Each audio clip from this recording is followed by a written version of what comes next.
وہ بیٹیاں تو عزت بچا کے پاکستان آئی تھی کہ ہماری نسل کی عزت محفوظ رہے گی. یہاں پہ ایک سیکیورٹی انچارج کے موبائل سے 7,500 بیٹیوں کی عزتیں لوٹ کر ان کی بے خودہ ویڈیو بنا کے انہیں بلیک میل کیا جاتا ہے. اور پھر کس منہ سے یہ کہتے ہیں کہ ہم پاکستان کی آزادی کا جشن منا رہے ہیں. تم جشن منانے کی باتیں کرتے ہو. وہ ایک بیٹی جس کو پاکستان کے بارڈر پہ زخمی حالت میں جس وقت مہاجرین نے دیکھا تو کہنے لگے بہن ہم تمہیں لے کے چلتے ہیں. اس نے کہا میرے زخم ایسے ہیں کہ میں جی نہیں پاؤں گی, میں تو چند گھڑیوں کی مہمان ہوں. ہاں ایک کام کرو, اگر ہو سکے تو یہ میری چادر لے جاؤ اور پاکستان کی فضا میں کسی درخت کے اوپر لٹکا دینا تاکہ وہاں سے گزرنے والوں کو ہماری یاد آتی رہے کہ بہنوں نے تمہارے لیے اپنی جانوں کی اپنی عزتوں کی قربانی دی ہے. اور یہ ملک اس لیے بنایا ہے کہ پاکستان کا مطلب کیا, دستور ریاست کیا ہوگا. آج پاکستان میں رسول اللہ کے نظام کے لیے تحریک لبیک یا رسول اللہ جب میدان میں آتی ہے تو پاکستان کا میڈیا بلیک آؤٹ, پاکستان کے ادارے رستے روکنے کے لیے کہ آپ 14 کو نہیں نکل سکتے, آپ 13 کو نکل آئے, آپ 15 کو نکل آئے. ہم کوئی ترقی والے ہیں کہ 15 کو نکلے, سب سے زیادہ پرچم والے 14 اگست پر نکلنا تھا, نکلے ہیں اور نکلتے رہیں گے. جس چیز کا تمہیں درد ہے اللہ اس درد میں اور اضافہ کرے. ایک ہی چیز کا درد ہے کہ پاکستان میں اسلام آنے والا ہے. آیا افسوس کی بات ہے کہ ہم نے سرکاری سطح پہ کوئی ایک بھی ایسا فیسٹیول نہیں دیکھا جہاں پہ اعلان کیا گیا ہو کہ شہدائے اسلام شہدائے پاکستان کے لیے قربان کر. اور انتہائی افسوس کی بات ہے پورے پاکستان میں جہاں پہ D P O D C Os اور انتظامیہ موجود تھی اور جتنے بھی ہمارے ملک کے ذمہ دار تھے انہوں نے باقی ہر طریقے کار سے سیلیبریٹی کے نام پہ سیلیبریشن کے نام پہ بہت کچھ کیا, لیکن افسوس کی بات ہے وہ کرنا چاہیے تھا وہ نہیں کیا. مجھے یاد آیا کہ تذکرہ شہدائے پاکستان میں لکھنے والوں نے لکھا ہے کہ جس وقت مہاجرین پاکستان ہجرت کر کے آ رہے تھے ہندوستان سے اسلام کی خاطر تو وہ دن کو چھپ جایا کرتے تھے, نمازوں کے اندر اور فصلوں کے اندر رات کو وہ سفر کرتے تھے. یعنی دوپہر کے وقت قافلہ چھپا ہوا ہے اور اس چھپے ہوئے قافلے کے اندر ایک عورت ہے جس کا دودھ پیتا ہوا بچہ ہے. تو باہر سے آوازیں آنا شروع ہوئی سکھوں کی کہ وہ قافلہ تلاش کر رہے ہیں. تو وہ بچہ گرمی سے اور بھوک سے رویا. ماں کے پاس دودھ پلانے کے لیے نہیں ہے, ہمت نہیں ہے, جب کھانے کو غذا نہیں ہے تو دودھ کیا پلایا جائے اور گرمی سے بچنے کا راستہ کیا ہو. جب وہ بچہ رویا تو اس ماں نے اس کے منہ پہ ہاتھ رکھ دیا, دم گھٹنے سے بچہ مر گیا. تو پھر ساتھ والوں میں سے کسی نے کہا یہ تو تیرا منتوں اور مرادوں سے مانگا ہوا بچہ تھا, تم نے اس کو کیوں اپنے ہاتھوں سے مار دیا. تو پتہ ہے اس خاتون نے کیا کہا, اس نے کہا میں پاکستان زندہ چلی گئی تو اللہ مجھے اولاد پھر دے دے گا. پتہ نہیں وہ وطن میں دیکھوں گی یا نہیں دیکھوں گی جو رسول اللہ کے نام پہ بنا ہے. پتہ نہیں وہ ملک دیکھنا مجھے کوئی سلائے گا کہ نہیں آئے گا جہاں پہ بیٹیوں کی عزت ہوگی, جہاں ماں کی عزت ہوگی. ایمانداری سے ایک سوال پوچھنی ہے ان کی روحیں, ایمانداری سے کوئی ہے میڈیا پرسن جواب پوچھنے والا. وہ بیٹیاں تو عزت بچا کے پاکستان آئی تھی کہ ہماری نسل کی عزت محفوظ رہے گی. یہاں پہ ایک سیکیورٹی انچارج کے موبائل سے 7,500 بیٹیوں کی عزتیں لوٹ کر ان کی بے خودہ ویڈیو بنا کے انہیں بلیک میل کیا جاتا ہے. اور پھر کس منہ سے یہ کہتے ہیں کہ ہم پاکستان کی آزادی کا جشن منا رہے ہیں. تم جشن منانے کی باتیں کرتے ہو.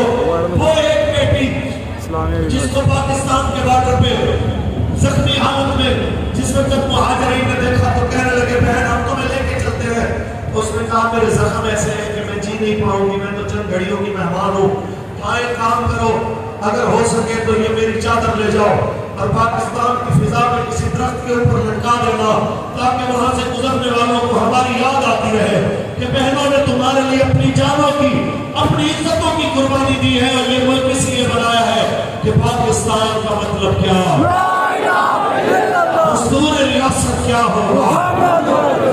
آج پاکستان میں رسول اللہ کے نظام کے لیے تحریک لبیک یا رسول اللہ جب میدان میں آتی ہے تو پاکستان کا میڈیا بلیک آؤٹ, پاکستان کے ادارے رستے روکنے کے لیے کہ جی آپ 14 کو نہیں نکل سکتے، آپ 13 کو نکل آئے، آپ 15 کو نکل آئے، ہم کوئی ترقے والے ہیں کہ 15 کو نکلے، سب سے لادی پرچم والے 14 اگست پر نکلنا تھا، نکلے ہیں اور نکلتے رہیں گے انشاءاللہ۔ جس چیز کا تمہیں درد ہے اللہ اس درد میں اور اضافہ کرے۔ ایک ہی چیز کا درد ہے کہ پاکستان میں اسلام آنے والا ہے، آیا آیا آیا آیا آیا آیا، اور سارے تمہارے جیسے نہیں ہیں، تم اپنے جیسے ہی لوگ چاہتے ہو، تم یہ چاہتے ہو جو مرضی آ جائے بس اسلام والے نہ آئے۔ تم کہتے شکلیں بدل کے وہی پارٹیاں جو 35-40 سال سے یا 70 سال سے ان کی باقیات مختلف رنگ بدل کے آنے والے لوگ آتے ہیں، بس اسلام والے نہ آئے۔ تو اب تمہاری یہ خواہش زیادہ دیر تک پوری ہوتی نظر نہیں آ رہی، انشاءاللہ پاکستان میں رسول اللہ کا دین تخت پہ آنے والا ہے۔ آپ سربادت کر کے اٹھیں، حضور مرشد کریم استاد گرامی قبلہ امیر المجاہدین کے مزار اقدس کے سامنے کہ جب تک جئیں گے حضور کے دین کو تخت پہ لانے کے لیے اپنی جد و جہد جاری رکھیں گے انشاءاللہ۔ اپنے گھر میں پاکستان کا جھنڈا بھی لہرائے، لبیک کا جھنڈا بھی لہرائے، دروازے پہ تاجدار ختم نبوت زندہ باد کی تختی لگائے تاکہ گلی سے گزرنے والے کو پتہ چلے یہ مر سکتا ہے، اپنا ضمیر اور اپنا ہوٹ بیچ نہیں سکتا، اسے پتہ چلے کہ یہ رسول اللہ کا غلام ہے۔ اور جاتے جاتے میں پاکستان کی سلامتی، اس کی عزت کے لیے دعا کے 2-4 اشعار آپ کے سامنے پڑھوں گا۔ محبت سے ایک بار نعرہ لگائیے، تاجدار ختم نبوت، تاجدار ختم نبوت، خدا کرے کہ میری عرض پاک پر اترے وہ فصل گل جسے اس دے شاید زوال نہ ہو، خدا کرے یہاں جو پھول کھلے وہ کھلا رہے برسوں، یہاں جو پھول کھلے وہ کھلا رہے برسوں، یہاں خزاں کو گزرنے کی بھی مجال نہ ہو، یہاں خزاں کو گزرنے کی بھی مجال نہ ہو، وہ فصل گل جسے اس دے شاید زوال نہ ہو، خدا کرے